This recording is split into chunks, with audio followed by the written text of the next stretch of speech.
I know you have a feeling about AOC, and we need to get into AOC a little bit because I feel, Zaina, we've talked about this off air. Listen, it's kind of sport now on YouTube on the left to just go at AOC. It's not just her.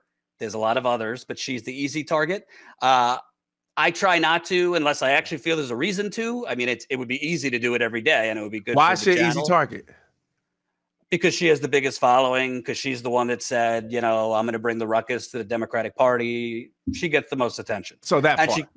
Yes. And she makes herself one by what she does, by her actions. I would say that part. The things that she was saying before she came in, when nobody was paying attention to her. Remember, we gave her first interview. We first interviewed her at Net Roots. First time that she got on. We did that. So I set that interview up, Ty. Say it again. I set that interview up, Ty. Oh, did you really? I was the press director, and I wrote her messaging and her speeches, and I was coaching her on. And let's just people need back then. let's pull the curtain back, because at the time, Zaina, you were with Brand New Congress, right? And I don't know if it was you or somebody said to me, yeah, she's really pissed because she's not getting enough interviews here at Netroots. So, you know, even then, before she was a big name, there was a little drama. Anyway, last week, we covered, she was basically reacting to the House Freedom Caucus holding Kevin McCarthy hostage, like 15 rounds for the speaker vote. And most people on the left, not that they agree with those Republicans, but agreed with the strategy. Wow, they're actually like showing some spine, taking the heat, taking the media heat, taking the heat from the Republican leadership, and they're holding no prisoners to get concessions. Yeah. And they got some serious concessions. Well, AOC, we covered her response to that, which was kind of like a scholarly, you know, let me sit you down, kiddo, and explain why that's not the way of going about it. So that's the cold part right there. I think that's the same reason why motherfuckers had their feelings when they were doing a protest for Amazon, and she didn't show up until all the cameras was there. When they was trying to reach out to her a long time, you can't just pop that shit as if you're that person that's going to ride for us no matter what. Like, the people matter more than me being in this position that I will get fired by riding for y'all. If she didn't put that out there, no one would have that expectation. This isn't unrealistic. This is what she said. Now we holding her to her word, but now she's friendly. She didn't got Kiki in with her. Huh? Chris Smalls was in her district. They were fighting in her district too. So it's not like they were asking, and she should, but it's not like they were asking her to go across the country. They were asking her to come and support labor in her district with the constituents she's supposed to support. And can I just say, I am asking you to press that goddamn like button. We got almost 200 people watching, but not enough people have pressed the like button. Come on, y'all, get it together, please, man. Smash that like button. Share this live stream. Super chats are appreciated. So, Ty, Zaina, I want to play this clip. Y'all see me on here. Press the like button. Let's go up. Look. And Ty, if he feels like it, is going to host Wednesday, 6 o'clock Eastern. Wednesday, 6 o'clock. Okay. Yeah. It's going to be Tuesday or Wednesday. We got to see the schedule. You know, it's going to be Wednesday, 6 o'clock. So AOC, I looked at her IG, and I'm kind of expecting, I don't know, I'm not expecting her to like call for the revolution. Obviously, she's not doing that. But I'm kind of expecting, I don't know, something useful when she does IG videos. Colin, let's play this. I headlined it Birds and the Bees. To be clear, it's not like that. I just called it because it's kind of lecturing, but let's play this clip. Birds and the Bees? That's a dumbass title if she's not talking about that. That's what everybody's going to think. You crazy. Go ahead. Well, you know, I'm tired and whatever. Anyway, Ty, listen to this, and I want to get your reaction and Zaina's reaction if this is what you're expecting she was going to be doing. So let's talk about how members of Congress get assigned to their respective legislative committees. Now, in case you don't remember from your Schoolhouse Rock days, the way that a bill becomes a law requires a bill to be referred to a House committee. So let's say you submit your bill, it gets submitted to that committee. If it passes, if the bill passes from its committee, then it can go to the full House or the full Senate for a vote. The committees range from a wide amount of topics, from science and technology to education and labor, financial services, ways and means, energy and commerce, House oversight, or etc. There's a lot. And the selection process is internal. There's a specific committee. The first committee is known as Steering and Policy. And each political party has a steering and policy committee that is comprised of members who decide and ultimately sometimes vote on which members get assigned to other committees. So it's a highly internal process. Now, of course, that begs the question, how do you get on that first committee, the Steering and Policy Committee? And each party has their own rules, but it usually comprises the leadership of each individual party. So the committee chairs of each committee, for example, are on steering and policy. Now, internal decision-making means internal politics. And committee assignments can be highly subject to internal politics.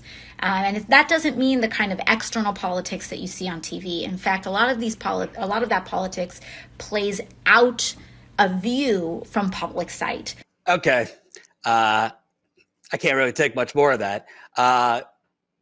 You guys first. Did that get you excited that the ruckus is coming, that scholarly lecture on how you get a committee seat? You can go first. Zaina, you go first. Zaina, I'm sorry. You cut it off at the point. She goes on later to tell us, she literally tells us why holding a vote for chair can have an impact and how you can do that to get concessions to get committee seats. A little bit of history that people don't know. In 2018, when I was working, well, people, everything changes every 15 minutes, right? So we often forget about things that happened before. But in 2018, going into 2019, in November of that year, brand new Congress and a few other organizations nominated Barbara Lee to be Speaker of the House when she was running for the head of the DNC. Remember that? And instead of putting Barbara Lee in, they put Jeffries in, who they now made Speaker. So they already had him set up because they always got their picks, right? Of course, they weren't going to put Barbara Lee, who's against the AUMF and is against the crime bill. And, she actually does decent things sometimes, but she does bend to the party whims too. But they weren't going to put her as the head of the DNC, and they didn't like her being nominated. But outside pressure came in, and 23 people held the vote on Pelosi that year. 23, progressives or, Democrats held the vote on Pelosi. You know what happened? What happened is AOC was put on the Committee on Oversight and Government Reform and the Committee of Finance Services. Ilhan Omar was put on the Committee on Education and Workforce, House Committee on Budget, Committee on Foreign Affairs. Rashida Tlaib was put on the Committee on Oversight and Government Reform and Committee on Finance Services. Now, that first year in 2019, they brought some heat in those committees. They actually made watching C-SPAN kind of interesting for a bit, right? Because they were holding Big Pharma accountable. They were doing some good shit, which now, once Biden won, all that was off the table, right? And we haven't seen anything since then. It's been nothing from them except for Biden gets an A+ and let's toe the party line. But at that point, they were still doing some of that work, whether it was, pageantry or not, I don't know, but I just know they were doing that work.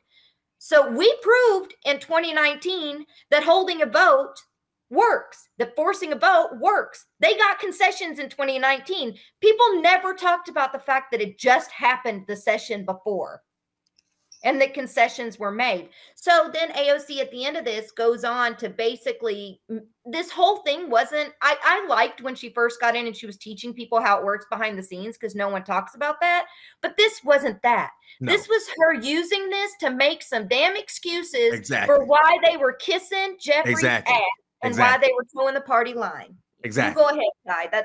Makes me so angry. I was just about to ask you, is this, because I remember her always being on live initially when she first got in the office, but I did remember her teaching a few, but I was about to ask that question. Is this what she normally did when she went live? It would make sense. But to me, it seemed like this was an excuse. You're trying to justify why, and there's no justification. Unless you, But I mean, the only justification really is just that you want to keep key. You done got close to Nancy. Y'all cool now. Everybody's good. It's human nature. You get close to people that you don't like from a distance, they may turn out to be good people. They may have fucked up policies or whatever. And that's what you did. You didn't keep your main goal in mind, which is to ride for your constituents. And right. It's exactly an excuse. That's all it is. You're trying to explain yourself because you feel condemned, like she feels condemned. And she trying to save face to act like, well, this is what has to happen. No, you trying to have a career in there. You trying to do what Nancy did and be there 20 or 30 years instead of riding it out. And if your constituents, you're riding for your constituents, so you can get put in office. You remember the DCCC didn't fundraise for you, idiot. They didn't want you in there initially. So you don't need to worry about them and who you need to be friends with. I will also add, if you don't know, recently just how things work, Hakeem Jeffries, who just became the majority leader for the Democrats, he'll be the speaker when Democrats retake the House. He promoted Pelosi's top advisor to lead the super PAC for the Democratic House. So basically, passing the torch just meant Hakeem Jeffries hiring Nancy Pelosi's top aide to be the chief fundraiser. But I digress. I got several problems with that little monologue that AOC gave. Number one, I don't fucking need you to explain to me how committee assignments work. I know how it works, but even to someone who doesn't know how it works, that's not why people knocked on doors for you. That's not why people volunteered for you. That's not why people gave you money. That's not, and I know because I covered it. She had, I mean, you're talking probably thousands of like 18 to 23-year-olds knocking on doors for her in Queens. They didn't support you for like what's that video that we watched in school? I'm just a bill. What did it say? Do it yourself? A DIY? No, video? Yeah, it's the I'm just a bill. Yeah, Schoolhouse Rocks. I'm just a bill. I'd show it, but we'd probably get copyrighted. Nobody enlisted you to educate us on how things become a bill or how you get a committee assignment, this and that. What you should be doing, and we'll get to their refusal to force the vote in a second. What you should be doing is you should be doing IG videos on how people could organize in their community economic boycotts. What you should be doing is how people could organize in their community mutual aid. What you should be doing, because you sold yourself as an activist, what you should be doing is how people can organize now. And you should be elevating stories like the one we covered last week, Tyler Lewis. I don't know if you know about that, Ty. All the attention right now is on the Idaho students that were killed. Yeah. And they should, obviously that should get attention. Yeah. There's a 19-year-old black student at Buffalo State College was stabbed to death in October. The district attorney told his mother, stop calling. The campus police police is investigating. They won't give the mother any answers. This is a 19-year-old black kid stabbed to death. I think they know who stabbed him to death, but all the white kids lawyered up. No media coverage, no nothing. That's in New York. I'm not saying it's all on AOC and she needs to do everything, but you have a massive platform and you're using your IG videos to explain to us in the weeds intricacies of how people get on a committee. And you're right, Zaina, I probably cut it off before she twisted herself again to make excuses about why they're not making demands of the Democratic establishment. And my other problem with her and the squad, it's not just about that they're not willing to hold out their vote. They're not willing to play hardball. That is a main problem. But my other problem, I kind of similar to Bernie, similar to Obama, who we all got hoodwinked by. They all build these massive organizing networks. And you know, Zaina, because part of your job in the past has been tapping into those organizing networks. Obama built at that time in 2007-08, the largest digital organizing network in the country. And what did he do? He sold out to Wall Street and he left that network just at the altar. He didn't tap into that. Bernie, we all could have our criticism of Bernie. I don't throw the baby out with the bathwater. I appreciate you threw it out with Obama. You threw it out with Obama. Throw it out. He's a sucker too. He want to be friends with Bernie, everybody. we're not going to compare Bernie to Obama. That's why Bernie didn't go against Biden, because he wanted to be friends. He didn't want to say Biden talking about him all day. He wouldn't say, that's my friend. Every time before I say something, we've been friends for 30 years. Knock it off. Yeah, but just objectively, you can't compare Bernie to Obama. It's I'm just saying, the same we're talking about selling out, bro. That's what we're talking about. I think Bernie. Both of them sold out in different ways. I think Bernie has left his movement essentially at the altar. And what I mean by that is Bernie said, hold your nose, vote for Biden, and we'll fight him on day one. That's what he said. We'll fight him on day one. We'll fight to move. All told us. We'll fight to move him left. Push Biden left, even though he said nothing would fundamentally change. And then they all fell and towed the party line. There's a little bit of numbers that I took down before we started. AOC talked about Medicare for all in 2022 2 times. 2 times. You know what she did when it came to immigration? She said that Biden was better than Trump, and he has evoked Title 42. The border is no better. He's still separating families. You know, he's still following that Obama deporter-in-chief mantra. Nothing has changed on the border. He is no damn better. And now he's blocking out people from coming in from Nicaragua and Haiti, which we're on the ground ravaging right now. And she's not said a damn word about any of this.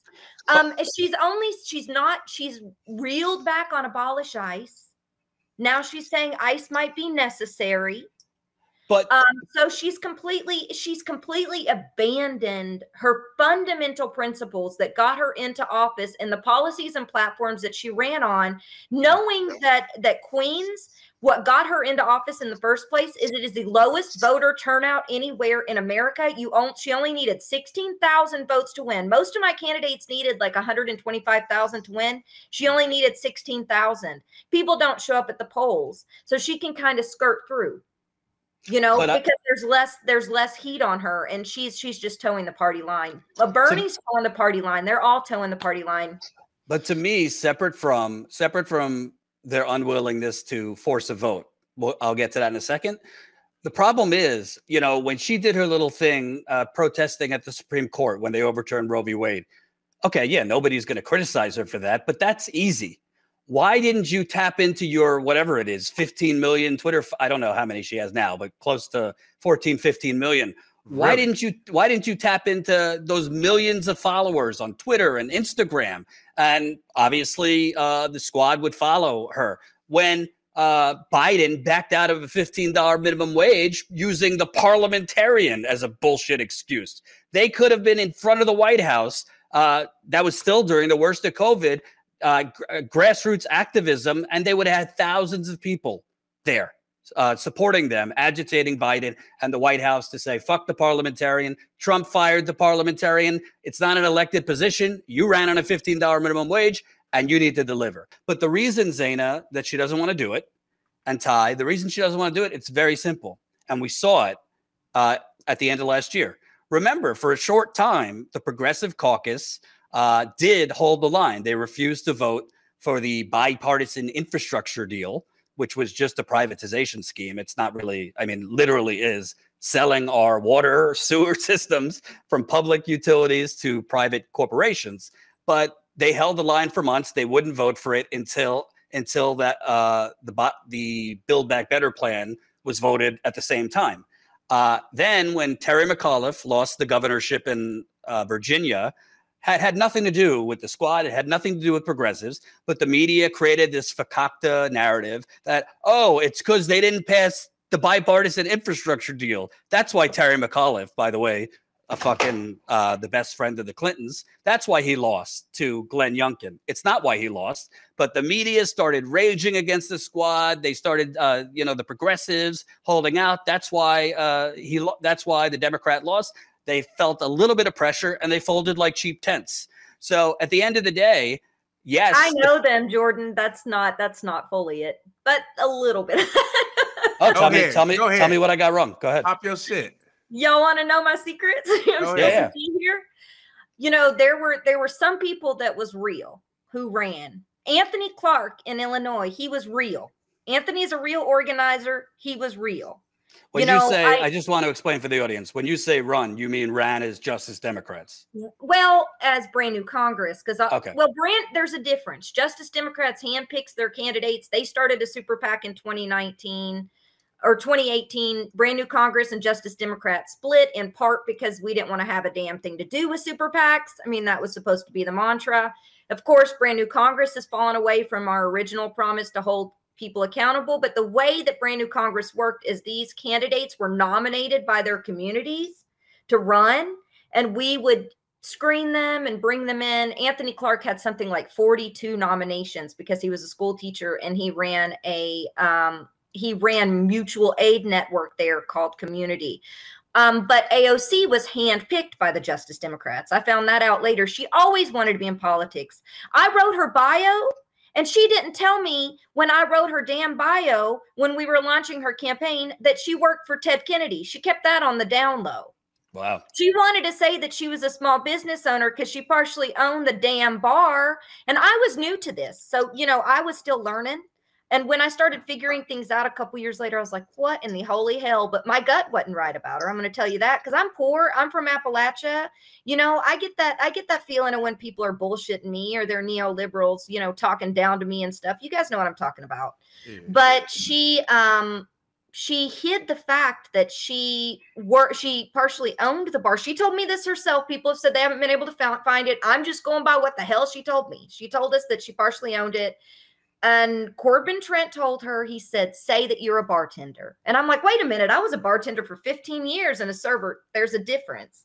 He also said, say you're from Queens. Don't mention that you went to a private school, that you lived in the burbs. So here they were carving out. Wait. Hold on. When you had a Corey Bush. Damn, Zainab's got the dirt, Carne Verde says. When you got a Corey Bush that was actually homeless, that had the police boot on her head in Ferguson when she was an activist there. I went to jail with her. Real deal, huh? I went to jail with her. Did you? Me and Jordan. Did you both? Yeah, we went to jail with her. Yeah, I spent a lot of time with Corey. I don't know what happened to Corey. I worked with her for 5 years. We were friends. I love her, like, as a person. And then I saw her at the Capitol steps when they were congratulating Biden with that weak-ass 90-day evictions moratorium when Corey had a badass housing as a human rights bill rolled out. She gave me political speak up there on the Hill. She had handlers around her. What I see happening is these people get into Congress.